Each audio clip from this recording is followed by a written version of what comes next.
كده كادر اوسع فاحسن شويه.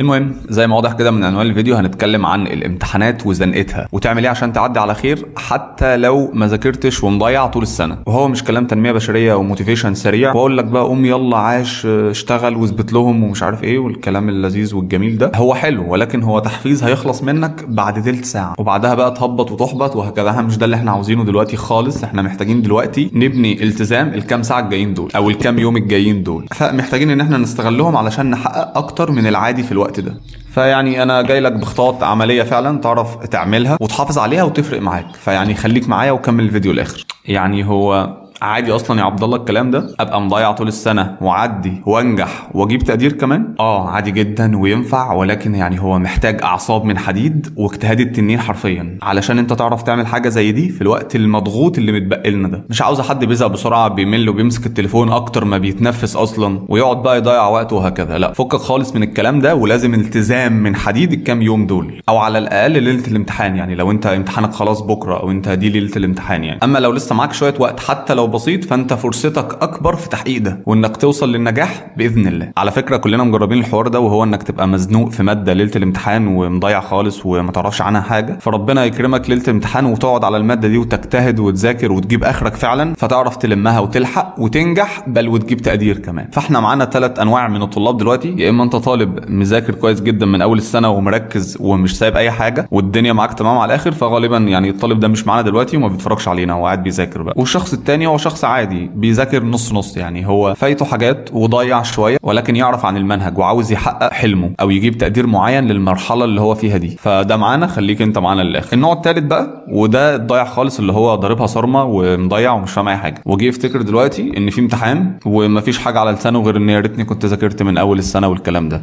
فانا عايزك تهدى خالص وتسلم لي دماغك بقى عشان نلحق ننجز ونعمل حاجه في الكام ساعه اللي متبقيين دول وتعدي على خير.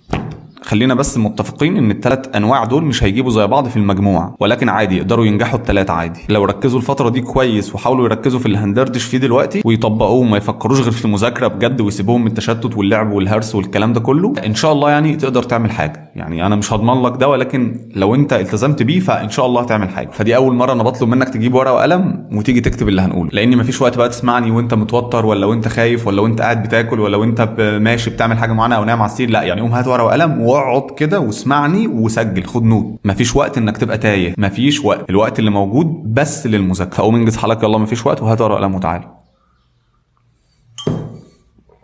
طيب اول حاجه عايزين نعمل مع بعض كده حاجه اسمها مايند سيت شيفت، اللي هي تغيير العقليه. من 4 اتجاهات بالنسبه لي مهمين قوي قبل ما تبدا اصلا تذاكر ليله الامتحان تغيرهم وتظبط عقليتك، لان ضروري قوي تبقى عامل كده الايام دي وتبقى حاطط ايدك على عقليه صلبه قويه. ضروري تعمل كده. فيعني اعمل فورمات لدماغك كده معايا من 4 زوايا مهمين قوي. اول حاجه بلاش بكاء على الاطلال، اللي هو يا ريتني كنت ذاكرت من اول السنه، يا ريتني بدات بدري. هو خلاص بقى اللي كان. فالجمله دي يعني خلاص ارميها في الزباله دلوقتي. الندم على الوقت اللي ضاع بيحرق بنزين عقلك، بياخد مجهود من مجهود عقلك، واحنا اصلا محتاجين كل ذره مجهود دلوقتي عشان نحطها في مكانها الصح. فاحنا عايزين نستغل الطاقه اللي عندنا دي لتحقيق اهدافنا، ما نستغلهاش في البكاء على الاطلال. فركز جدا في ال24 ساعه اللي باقيين او ايا كان المده المتبقيه ليك على الامتحان. هم دول الوقت المتبقي، فهم دول الكنز بالنسبه لنا، لازم نستغلهم صح. تاني حاجه وهو الخوف من النتيجه، وده بيشل حركتك. فانا عاوزك تتخلص من العقليه دي، هو ان انت تبقى واقف مكانك خايف. غالبا بتبقى خايف تجيب نتيجه مش متوقعه ونتيجه الناس مش مستنياها منك، فتبدا بقى تسوف وتلهي نفسك في حاجات تانية. ودي خدعه اصلا المخ بيعملها، وهو ان بيحط ميكانيزمات دفاعيه علشان يتوهك كده ويخلق لك حجج حقيقيه او حجج تدافع بيها عن نفسك، اللي هي ديفنس ميكانيزمز. بيخليك تخلق لنفسك سبب يبرر فشلك وتاخرك وتسويفك. فليه يعني افهم انت النقطه دي كويس وما تسمحش لعقلك انه يحطك في الزون دي. فما تروحش بقى تقرا الكتاب اللي عمرك ما قريته، ولا تروح تتفرج على مسلسل بحجه انك بترفه عن نفسك وعقلك يقعد يقنعك بحاجات خزعبليه تعملها دلوقتي. ويمكن اصلا الحاجات دي تكون انت مش بتحبها في العادي، ولكن في الوقت ده بيخليك تحب تعملها هروبا بس من الحاجه اللي انت المفروض برضو تعملها وعارف انك المفروض تعملها. ولكن هي دي كده، هو كده. احنا هنسوف ايه ده؟ الامتحان بكره يعني تخلص من الحوار ده. غالبا اصلا هو اقنعك دلوقتي ان انت تفتح يوتيوب تشوف ايه الحوار، تشوف لو في حد نزل حاجه، فيعني وانت قاعد معايا دلوقتي، فيعني حط في دماغك كده ان انت تخلص معاه الفيديو ده وتقوم تدغدغ المذاكره اللي وراك. كمان عاوزك تفهم ان نسبه نجاح الشخص اللي هيفضل يسوف وخايف هي صفر، ولكن الشخص اللي هيحاول على الاقل نسبه نجاحه 50-50. طب ما تروح مع ال 50-50، يعني يا صابت يا خابت، لكن تبقى واقف اصلا وضامن الصفر، دي عقليه غريبه جدا. فبلاش تخلي الخوف يجمدك ويوقفك مكانك، مش وقته. تالت حاجه الا وهي انك تحدد هدفك بذكاء. هدف ايه يا عبد الله وده وقته؟ ابص، هو اصلا ده وقته انك تحدد هدفك من الحوار اللي احنا فيه ده ايه، اللي هو احنا خلاص فاضل كام يوم على الامتحان. انت هدفك ايه طبقا لمستواك دلوقتي؟ انت انهي شخص من الثلاث اشخاص اللي انا قلت لك عليهم؟ يعني انت اول واحد اللي هو اصلا جامد ومذاكر ومخلص مادته وكل حاجه تمام، ولا الشخص اللي هو ماشي نص نص وبيلق في المنهج، ولا الشخص اللي هو اصلا ميح ومضيع ومفيش اي حاجه؟ حدد انت مين وعايز ايه، لان الشخص مثلا اللي هو مضيع كل حاجه هيبقى اكيد مش هدفه انه يطلع مثلا الاول على الدفعه او يرتب او انه يقفل ويجيب طب، اكيد لا. كل واحد له هدف مختلف، فانت اقعد مع نفسك حط هدفك ايه عشان تشتغل على ده. لو انا انسان نص نص، فانا خلاص انا داخل عاوز اجيب سكور كويس، عايز اجيب تقدير اللي انا كنت عايز اجيبه يدخلني الكليه اللي انا عايز اخشها، وهكذا، عشان ما تتصدمش بالواقع فتحبط بقى ويجي لك حاجات كده لا قدر الله مش عايزينها تجي لك دلوقتي خالص. فيعني ما تندبش حظك وتنعي همك، افهم كويس انت فين وعايز توصل لفين، ودي نقطه كويسه عشان تسهل عليك شغل كتير هنحكيه دلوقتي. رابع حاجه بقى واهم حاجه، وهو ان دايما في وقت. وده مش كلام انا بقوله لك عشان اشجعك بيه واقومك، لا، هو دايما في وقت بجد، واحنا بنتحاسب على المجهود اللي حطيناه في الوقت اللي معانا. هنتحاسب على السعي، هنتحاسب قد انت حطيت مجهود وموتت نفسك ولا لا. يعني مش هتحاسب على شطارتك ولا لا، هتتحاسب على قد انت كنت فعلا بتجتهد. فده اللي ربنا هيكرمك ويوفقك عليه، فاجتهد بجد، لسه في وقت. يعني في اولى ثانوي قبل دخولي امتحان ماده الرياضيات بحوالي 10 دقائق، في صديق ليا جه وسلم عليا كده وقال لي ايه الجديد. بيقول لي هل في اسئله جديده معاك، اسئله مش مألوفه، اسئله مثلا تكون فيها لعب، فيها فكره، فيها حاجه. كان المدرس بتاع الله يبارك له عامل لنا مذكره كده فيها لم المنهج كله، اخر صفحتين منهم كان حاطط فيهم مسالتين اول مره نشوفهم، مسالتين فعلا جداد وغراب ومش معروفين. يعني هو كان دايما بيتوقع المسائل صح، فهو ده الطلب اللي صاحبي بيدور عليه، فوريتهم له، قلت له في مسالتين معانا جداد وهكذا، خد بص عليهم. قال لي طب دول فكرتهم؟ قلت له لا ما ذاكرتهمش بصراحه، يعني انا كفايه عليا الملزمه، انا لفيت على الملزمه كلها ذاكرتها ومقفلها وكل الاجابات حافظها، ولكن المسالتين دول هم عشان اصلا جداد فانا يعني متوقع ان هم ما يجوش وبتاع، فمش مهم، مش فارقه يعني. هو بص عليهم وذاكرهم ودخلنا الامتحان زي ما انت متوقع كده بالظبط. المسالتين دول جم في الامتحان. طبعا مش عايز اقول لك احساسي كان عامل ازاي وقتها، يعني انت اكيد فاهم الحوار ده. خرجنا، صاحبي فضل يشكرني جدا ويقول لي بجد شكرا انت مش عارف ايه، والمسالتين جم وانا حليتهم وهكذا. كل الناس اللي كانت بتاخد عند نفس المدرس ده كانوا فرحانين جدا ومبسوطين الا انا، لان هم خدوا المساله وذاكروها وهكذا، وانا ما بصيتش فيهم علشان انا قلت خلاص انا عملت اللي عليا وخلاص. ولكن المشكله مش انا، يعني ما تزعلش عليا ولا انا ما زعلت عليا، ولكن انا اتعلمت درس قوي جدا وهو اللي فرق معايا بعد كده كتير. يعني انا خدت معلومه فعلا مش ببلاش. يعني هو صاحبي في 10 دقائق خد مثلا 10 درجات زياده، وانا في 10 دقائق كنت ممكن افهم فيهم المسالتين دول كنت هاخد 10 درجات زياده. فتكلفه ال10 درجات دول عرفوني حاجات كتير قوي وفهموني كونسبت في الحياه مهم صاحبي وصله لي من غير ما ياخد باله، الا وهو ان لسه دايما في وقت. هو جه قبل الامتحان ب10 دقايق، ما كانش معاه غير 10 دقايق، بيسعى وبيسال وبيشوف هل في جديد، هل في حاجه تانية اضيفها. هو يا باشا انا مخلص اللي عليا، بس انا عايز اشوف ايه اللي معاكم، ما يمكن استفاد. وفعلا ده اللي حصل، استفاد وخد معلومه ودخل ولقاها وكتبها وخد درجتها. فاهم قصدي؟ فانا بقيت ماشي بالكونسبت ده وبقيت اعمل كده في كل الامتحانات اللي جايه بعد كده. ومش عايز اقول لك ان هو تقريبا لو هنقولها نسب يعني فاكتر من 70% من الامتحانات اللي دخلتها بعد كده المعلومات اللي كنت باخدها من صحابي قبل اللجنه، او الاسئله اللي كنت بسالهم عليها قبل اللجنه او اسال عليها المدرسين، كنت بخش الاقيها وكنت بحلها وباخد درجتها. فليه لا انك تسال وتفتش وتسعى لحد اخر دقيقه. ما تقولش ما فيش وقت، طول ما معاك ساعه ذاكر فيها درس، ذاكر فيها معلومه، احفظ فيها مساله، اعمل فيها حاجه، لسه في وقت. طيب نخش بقى على الاستراتيجيات العلميه اللي انا مجهزها لك لانقاذ ما يمكن انقاذه.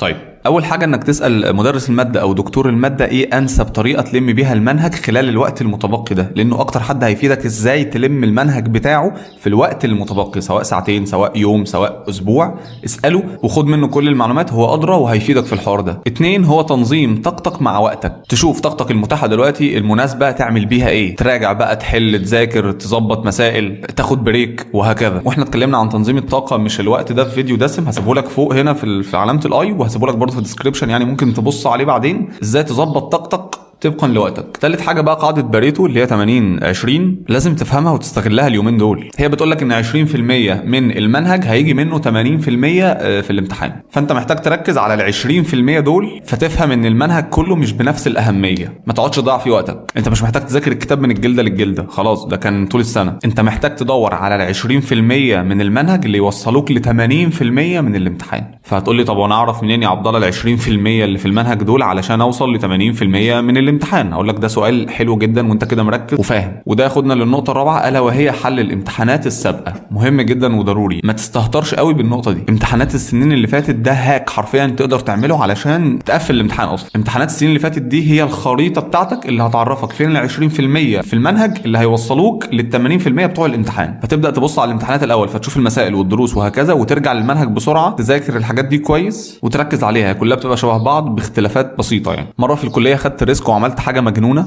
انا هقولها لك يمكن تفيدك. كان عندي ماده حرفيا ما اسمعش عنها اي حاجه، كنت منشغل انا في السنه دي عن الدراسه وهكذا. فقبل الامتحان بيومين مسكت اخر 4 امتحانات، وكل مساله قابلتها اروح ادور عليها هي في انهي درس، واذاكر الدرس ده واذاكر المساله واحلها. بس كده دخلت الامتحان وجبت بي، اللي هو جيد جدا. ودي ماده انا كنت ميح فيها. انا مش عايز اسوحك يعني واقول لك اعتمد الطريقه دي، لانها هي طريقه شخصيه ونجحت معايا انا بالشكل اللي انا عملته، ولكن يعني انا قلت اقولها لك يمكن تنفعك لو الدنيا خربانه معاك ومزنقه، فاعمل بيها عادي، بس استخدمها بذكاء. يعني هات الامتحانات، شوف الاسئله المتكرره، روح ذاكر الدرس، وبعد كده ارجع حل الاسئله دي وهكذا. هتلاقيك لميت ال 80% بتوع الامتحان بجد. 5 بقى هو انك تستخدم البومودورو تكنيك. دلوقتي مهم، يعني ما اظنش ان في حد ما يعرفش البومودورو تكنيك، ولكن يعني هي تقنيه اللي عملها كان ظابطها على 25 دقيقه شغل، وبعدين ياخد 5 دقائق بريك، وبعد كل 4 ساعات بياخد بريك طويل مثلا نص ساعه. ولكن احنا فتره الامتحانات مش هنخليها 25 دقيقه و5 دقائق بريك، هنخليها 40 او 50 دقيقه شغل اللي هو مذاكره و10 دقائق بريك. او بصراحه برضو على حسب تركيزك، يعني لو انت بتركز اكتر من كده اظبطها على اكتر من كده، لو انت بتركز اقل من كده مفيش مشكله اظبطها اقل من كده. اهم حاجه تبقى انت قاعد وانت بتذاكر مركز كويس قوي. بس هو الافضل يبقى حوالي ساعه، يعني 50 دقيقه مثلا، ده كويس. طيب ال10 دقائق راحه دول لا، يبقوا راحه بعيد عن اي مشتت، بعيد عن التليفون، بعيد عن التلفزيون، بعيد عن اي حاجه ممكن تشتتك وتشتت انتباهك. عادي تقدر تقف في البلكونه، تقدر تلعب ضغط، تلعب عقله لو عندك، العب بطن، اعمل استرشاد خفيفه، اتنطط وانت واقف، اعمل اي حاجه. ولكن الافضل اصلا انك ما تعملش اي حاجه من الحاجات دي. انت بس قوم من مكان المذاكره، اقعد في اي حته تانية، اقعد على الارض، اقعد في اي حته فاضيه، صفي ذهنك، ركز انت عملت ايه وهتعمل ايه، فضي خالص، اهدى على نفسك وقوم كمل، لان ده هيساعدك انك تفضل في مود المذاكره. لكن حتى لو خرجت البلكونه شفت حد بيتخانق مع حد من الجيران بيحدف حد باي حاجه، فانت عقلك هيتشتت برضه وتفصل من مود المذاكره، واحنا ما صدقنا دخلنا فيه. يعني الحل الانسب بصراحه انك تفضل في نفس الاوضه او في نفس المكان، ولكن اتمشى كده خفيف، صفي، ما تتكلمش خالص، صفي ذهنك، اهدى. يعني حاول ترتب المعلومات في دماغك، تشوف هتعمل ايه وعملت ايه وهكذا. يعني ده انسب حل بصراحه. معاها برضو ممكن تمشي خفيف او تعمل حاجه تمشي دورتك الدمويه، تلعب استرتشات، تفك ظهرك وهكذا، وده حل مناسب جدا. اياك تمسك الموبايل علشان تشوف حاجه تحفزك او كده فتتسحل في ريلز او ايا كان، ما تعملش كده، ارمي الموبايل دلوقتي. سادس حاجه بقى وهي هندسه البيئه اللي حواليك. يعني ايه؟ يعني اعمل لك جو مناسب للمذاكره، نظف مكتبك من الدوشه اللي حواليه وخليه فاضي خالص، ما فيهوش غير الماده اللي انت بتذاكرها، ولو في اباجوره او حاجه حطها عشان تعمل سبوت وتفصل عن كل حاجه موجوده، مش مركز غير على الحاجه اللي في المكتب، تعمل فوكس كده، تقعد تزوم ان كده على الحاجه وخلاص، يبقى انت ما معكش غير الحاجه دي، تبقى انت مش شايف غير الحاجه دي فمركز فيها. مفيش مذاكره على السرير، مفيش مذاكره قدامك اكل، مفيش مذاكره في المطبخ، مفيش حاجه اسمها بذاكر ومشغل ورايا اغاني، مشغل في الخلفيه عمرو دياب اصله بيخليني اركز. انت كده بتضحك على نفسك، انت كده بتضحك على نفسك. مفيش بحث واحد اثبت اللي انت بتقوله ده علميا، بل بيقولوا ان دماغك كده بيقسم المجهود، مجهود بيروح للاغنيه ومجهود بيروح للمذاكره. فانت مثلا لو انت بتذاكر وانت مشغل اغاني وجبت مثلا 60%، انت كنت تقدر لو انت مش مشغل اغاني تجيب 90%، لان دماغك قسم المجهود يا باشا، ادى مجهود للاغنيه وبيردد ومجهود للمذاكره. واصل انا متعود وما اعرفش ايه، لا فكك من الكلام ده يا باشا وركز. من هندسه البيئه برضو انك تقفل الموبايل، تقفل التلفزيون، تقفل اي مشتت ممكن يشتتك عامه. ابعد عن الاطفال، خلي اهلك يسكتوا لو صوتهم عالي، هم اصلا اوريدي هيوفروا لك بيئه مناسبه ايام الامتحانات انك تقعد تذاكر فيها. طبعا انت هتقول لي ارمي الموبايل ازاي بعيد عني، انا اصلا بذاكر على الموبايل، يعني مفيش مشكله، يعني ذاكر عليه، ولكن على الاقل نزل ابلكيشنز اللي هي بتحجب تطبيقات السوشيال ميديا لوقت ما تعرفش تفتحه في الوقت ده، او اقفل الراوتر خالص خالص خالص بعد ما تكون نزلت الفيديوهات اللي انت هتذاكرها او الماتيريال اللي انت هتذاكرها. اقفل الراوتر واقفل الواي فاي عندك، اقفل نوتيفيكيشن، اقفل كل حاجه، اعمل وضع الطيران، اعمل كل حاجه بحيث ايدك ما تاكلكش وتروح تجري على السوشيال ميديا. عامه انت الوحيد المسؤول عن الحوار ده. يعني لو ما قدرتش تمسك نفسك دلوقتي وتبقى قوي كفايه انك ما تخش على السوشيال ميديا في وقت زي ده، او انك تضيع وقتك عامه باي طريقه انك تضيع بيها وقتك، يعني محدش مسؤول غيرك. فبلاش تعمل كده، بلاش تعمل كده. طالما انت بتسعى دلوقتي وقاعد بتسمع فيديو ليله الامتحان علشان تعرف تظبط حياتك، فما تعملش كده. خليك راجل مع نفسك شويه. الموضوع محتاج اصرار والتزام وقوه. وصلنا لكام كده؟ 7. يبقى السبعه ايه ده؟ السبعه انك تاخد بريك. بعد اللي انا عملته ده انا اللي محتاج اخد بريك. لازم تاخد بريك محترم بعد كام جلسه مذاكره او بعد اليوم عامه. لازم تاخد بريك محترم يصفي ذهنك من اللي حصل طول النهار ده. اقصد بريك محترم ده مش جيمين على الموبايل، مش فيلم تقعد تتفرج عليه، مش تخرج مع اصحابك في البلاي ستيشن، لا. اعمل اي حاجه تكون بريك سهل مفيد ومريح ويفيدك اصلا في اللي جاي. ممكن تنام على فكره، ممكن تلعب رياضه خفيفه في البيت. بلاش تروح الجيم عشان ما تضيعش لو هي ليله الامتحان، لكن لو لسه في ايام انزل الجيم طبعا. فرغ طاقتك عشان تشحن وتيجي تنام كويس ويساعدك انك تعمل كل حاجه. خد انت البريك بتاعك بطريقتك، ولكن بحاجه ما تشتتكش وتاخد منك مجهود وطاقه برضو، لا يعني خليك هادي كده في البريك بتاعك، صفي ذهنك. وبصراحه اهتم بنومك جدا. حوارات بقى ان انت تعيش في جو ان ده امتحان ولازم ازنق نفسي واطبق واسهر طول الليل والكلام ده كلام مش صحيح ابدا وكلام مش مظبوط. انت لازم تنام على الاقل 6 ساعات، ما تتنزلش عن 6 ساعات ايا كان ايه اللي هيحصل. الا لو انت خلاص مزنوق جدا ومضغوط جدا والدنيا خربانه، يعني تعالى على نفسك ماشي واسهر وخلص اللي وراك. ولكن بجد بجد بجد لو تعرف تظبط انك لازم تنام 6 ساعات فنام 6 ساعات. المخ اصلا محتاج النوم علشان يرتب المعلومات، يثبت الحفظ، يعمل ريستارت كده للحاجات اللي دخلت جوه، فيصحى تاني يوم فايق يعرف ياخد منك معلومات جديده. بيعمل ريفريش كده لنفسه، بيفضي زي الرامات كده. اول ما تقفل الجهاز بتفضي الحاجات اللي فيها وترجع تاني يوم تاخد حاجات جديده، وهكذا. هو ده مخك، عايز يحلل، عايز يظبط المعلومات، عايز يحفظها، عايز ينقلها، عايز يروق عليها عشان يقدر ياخد منك جديد بكره. وحاول تنام بالليل وتصحى الصبح. يعني انا عارف ان انت عارف كل الكلام الجميل ده، وهتقول لي يا باشا انا راجل ليلي وبذاكر بالليل احسن، وانا الناس بتبقى نايمه والدنيا بتبقى هاديه ومفيش دوشه فانا بنتج يعني كل الكلام ده على دماغي والله، وانت شخص جامد جدا. ولكن حاول ما تعملش كده بقدر الامكان. ايام الامتحانات حاول ما تعملش كده، وحاول تظبط ساعتك البيولوجيه زي البشر. على الاقل عقلك يبقى واعي ومركز في الفتره بتاعه الامتحان اللي هي فتره 8 و9 الصبح لحد الظهر مثلا. ما يبقاش انت اصلا بتصحى الظهر او انت مطبق كل الايام، فيجي مثلا يوم الامتحان الوقت اللي انت عايزه فيه يبقى مركز، هو متعود ان هو يبقى نايم. اصحى يا مخي عايزين نحل، انا المفروض دلوقتي ابقى نايم فانا عايز انام.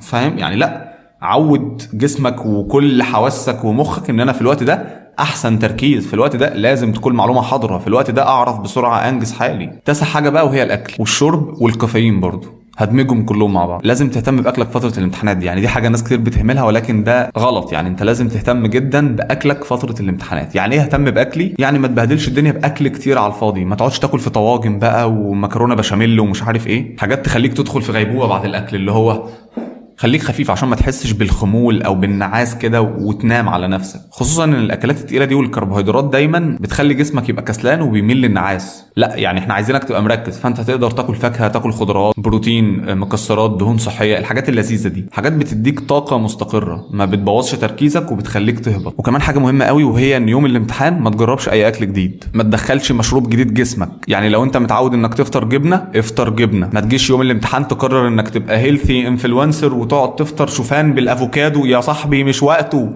وقته، ركز وافطر جبنه عادي. خليك على الروتين اللي جسمك متعود عليه علشان نفسيتك وجسمك ومعدتك يبقوا مرتاحين والدنيا تمام. فانت ما يبقاش عقلك واخد اوردر ان هو عمال بيهدف معدتك، ما انت مديها حاجات غريبه، ولا في توتر حصل لك في القولون فعقلك ما تخليش عقلك يقعد رايح جاي. انا عايز عقلك مذاكره ومعلومات اطلعها احطها بس. بلاش بقى تبالغ في الكافيين. يعني ما تشربش كافيين كتير، ما تشربش قهوه كتير، ما تشربش نسكافيه، ما تشربش حاجه فيها سكر. يعني انت اشرب قهوه ماشي بس قبل النوم مثلا ب6 ساعات علشان يكون خلاص تخلص من الجسم تعرف تنام كويس. ما يبقاش انت نايم بس لا الكافيين شغال فانت جسمك صاحي، فجسم مرهق فعقلك يرهق.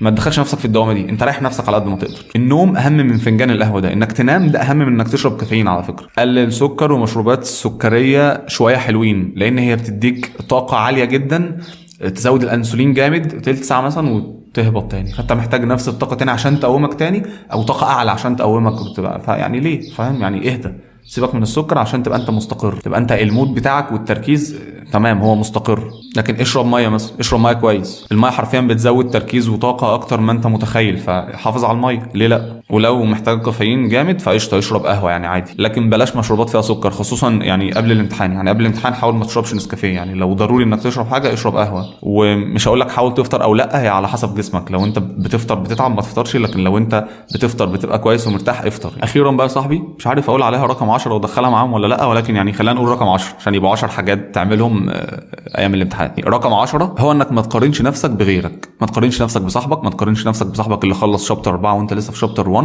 ما تقارنش صاحبك اللي مخلص المنهج 5 مرات وحل محافظات وانت لسه، ما تقارنش اي حد. يعني ركز في اللي انت فيه، انت اقعد مع نفسك، امتحاناتك، مذاكرتك اللي انت فيه، وما تقارنش. ما تعملوش بقى الجروبات اللي هي كل واحد يخلص يقول انا خلصت شابتر، انا خلصت 2. لو انت مذاكرتك ابطا بتنهار وبتتوتر، هو نجز ازاي ومش عارف ايه. ولو انت مذاكرتك اعلى هو هيشدك معاه للي هو واقع فيه. يعني مالكش دعوه، يعني ذاكر مع نفسك وانجز حالك. انت عايز تنجز حالك، تنجز حالك، تنجز حالك. عايز انبه على حاجه مهمه قوي، وهي المفروض ان هي بديهيه، ولكن يعني من باب التذكير ان انا بفكرك وتفكرني وهكذا، وهي صلاتك.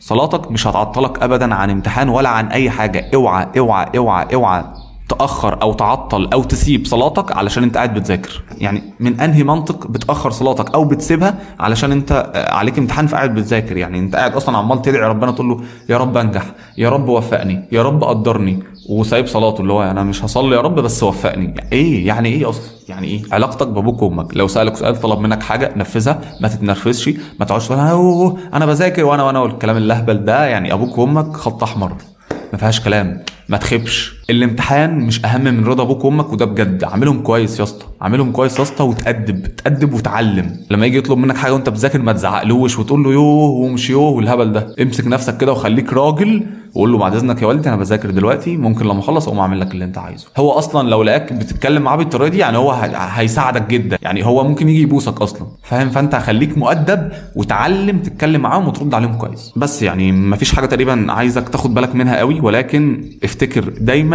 ان لسه في وقت، ان احنا مطالبين بالسعي لاخر لحظه، والنتيجه دي بتاعت ربنا. النبي صلى الله عليه وسلم قال اذا قامت الساعه وفي يد احدكم فسيله فان استطاع الا تقوم حتى يغرزها فليفعل. الفسيله دي اللي هي النخله، يعني هتطلع بعد 4 سنين او 5 سنين، هتطرح، هتطلع ثمار. يعني يا رسول الله يعني الساعه قامت والنهارده يوم قيامه ومفيش حد خلاص، فيعني ايه لازمتها؟ لا يعني اغرزها فليفعل. فانت لو ما معكش غير 10 دقايق ذاكر، اعمل اللي عليك، اجتهد، لان ربنا هيجازيك على الاجتهاد ده، على السعي ده، مش على قد ايه انت شاطر وقد ايه انت جامد. اجتهد اجتهد اجتهد، ما عليكش غير الاجتهاد. وانت اصلا ما قدامكش اوبشن غير كده، ما قدامكش اوبشن غير انك تقوم تجتهد وتذاكر وتعمل اللي عليك. اقعد كده قعده رجوله مع نفسك، هات فيها اخرك، وربنا مش هيضيع تعبك ابدا. ولو انت عندك نصيحه سريعه او تركايه عملتها وفرقت معاك ليله الامتحان حتى لو مجنونه، فانزل سيبها لنا في الكومنت. خلينا نفيد بعض كده ونستفيد من بعض ونشجع بعض. وبعدها بقى في الفيديو فورا ما تقعدش تالف كده في الكومنتات وتضيع وقتك، يعني احنا عايزين ننجز حالنا. فيعني ربنا يوفقك، وبقى تعالى قول لي بعد الامتحانات عملت ايه، والفيديو ده فادك فعلا ولا لا، وفرق معاك في حاجه ولا لا. اللي هو بقى تعالى شاركني، يعني ما تبقاش وحيد كده وقاعد لوحدك. يعني خلينا نتكلم بس بعد الامتحانات طبعا.